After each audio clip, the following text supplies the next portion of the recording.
Quand je me balade sur les réseaux, je tombe en permanence sur des influenceurs qui vous recommandent d'acheter des actions du marché nord-américain.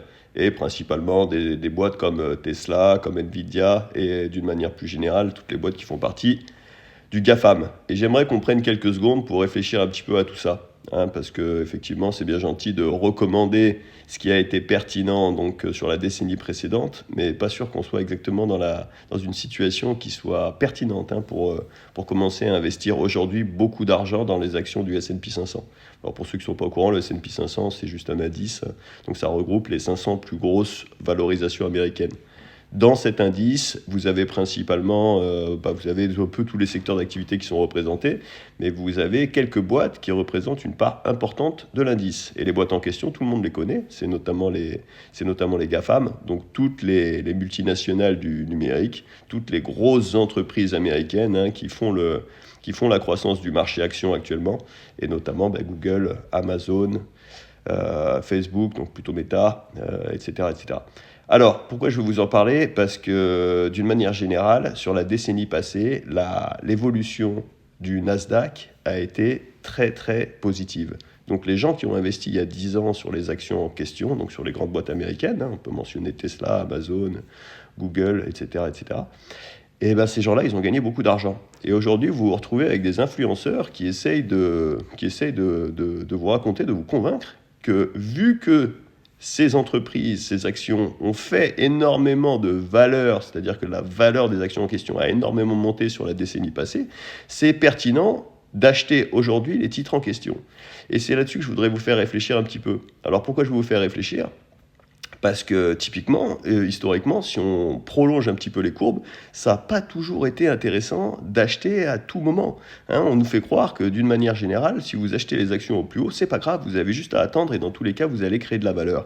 Alors j'aimerais avec vous revenir sur un tout petit point, sur une situation qui est celle de la fin des années 90. Alors qu'est-ce qui se passe fin des années 90 ? On a ce qu'on appelle la bulle Internet, c'est-à-dire qu'on a pas mal d'entreprises qui à l'époque ont des business models émergents, donc qui ne gagnent pas forcément encore beaucoup d'argent, qui ont principalement des business models en lien avec l'Internet, mais qui n'ont pas forcément une base de clients bien installée, qui n'ont pas forcément des process bien installés, et qui cherchent à faire émerger des business models pertinents. Donc certes, c'est des boîtes qui émergent, c'est principalement de la start-up, mais à ce moment-là, au début des années 2000, vous avez une valorisation du Nasdaq, c'est-à-dire des 100 plus grandes entreprises technologiques américaines, qui frôlent à peu près les 4000 points. Donc vous avez une valeur qui était 4000 points. À l'issue de l'explosion de la bulle Internet, qu'est-ce qui se passe ? Le dit Nasdaq en question, il va perdre une grosse partie de sa valeur. Donc il va potentiellement être divisé par 4. Donc si vous avez déjà acheté au mauvais moment, à ce moment-là, vous pouvez vous rendre compte que vous avez perdu les 3/4 de votre investissement si vous revendez un an après. Donc ça, c'est ce qui se passe au début des années 2000. Mais ce que la plupart des influenceurs vont vous dire, c'est pas grave, vous avez juste à attendre, le marché finit toujours par monter, et vous finissez toujours par retrouver votre valeur. Alors, oui, certes, effectivement, c'est ce qu'on a observé, mais à savoir que si vous aviez acheté donc le Nasdaq au début des années 2000, c'est-à-dire l'indice technologique américain, vous n'auriez retrouvé votre investissement de départ qu'en 2015. Donc effectivement, vous avez par exemple entre 2000 et 2015, la valeur de l'indice en question n'a pas augmenté. Et c'est ça qu'il faut bien prendre en compte, parce que ce qu'on nous vend toute la journée sur les réseaux, c'est que par exemple le S&P 500, qui représente un indice, donc qui est un panier de valeurs, un panier d'actions d'entreprises qui représente les 500 plus grandes valorisations américaines, on nous dit en permanence que le Nasdaq il fait 10 à 14% par an, et que donc si vous avez du cash, vous n'avez aucune raison de ne pas l'investir sur ce marché nord-américain. C'est ce qu'on nous vend toute la journée. On vous dit qu'acheter de l'immobilier c'est pas pertinent, que les rendements sont dégueulasses, etc., etc. On vous dit que les livrets c'est pas bon, tout à fait. On entend ce commentaire, on entend le point de vue. Mais par contre, effectivement, la performance qu'on a observée au niveau des indices nord-américains sur la dernière décennie n'est absolument pas tenable sur du long terme et plutôt une exception historique. Donc, il faut bien garder ça en tête. Alors, ce que je vous dis au niveau du Nasdaq, c'est que donc, juste avant l'explosion de la bulle Internet, la valeur du Nasdaq, elle est à peu près à 4000 et quelques. Donc, ça s'écroule à l'issue de l'explosion de la bulle Internet. Et il faut attendre à peu près 15 ans pour retrouver une valeur du Nasdaq équivalente à sa valeur précédant l'explosion de la bulle Internet. Alors pourquoi je vous dis ça et pourquoi je vous challenge un petit peu là-dessus? C'est parce qu'aujourd'hui, il semblerait qu'on a clairement une bulle au niveau de l'IA, hein. La valorisation des grosses boîtes tech américaines est extraordinairement élevée.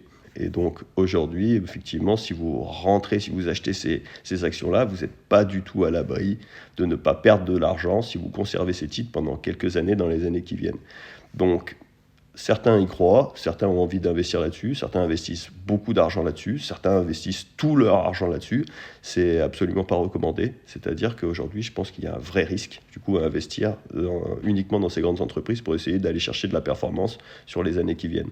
On n'a aucune visibilité sur ce qui va se passer, mais a priori, ce qu'on a vu, c'est que le PER de ces entreprises, c'est-à-dire leur cours de bourse comparé aux bénéfices que les entreprises en question réalisent est très élevé. C'est-à-dire que ces entreprises aujourd'hui sont déjà très chères, et elles sont très chères parce qu'on a des anticipations de profits sur ces entreprises qui sont extrêmement élevées.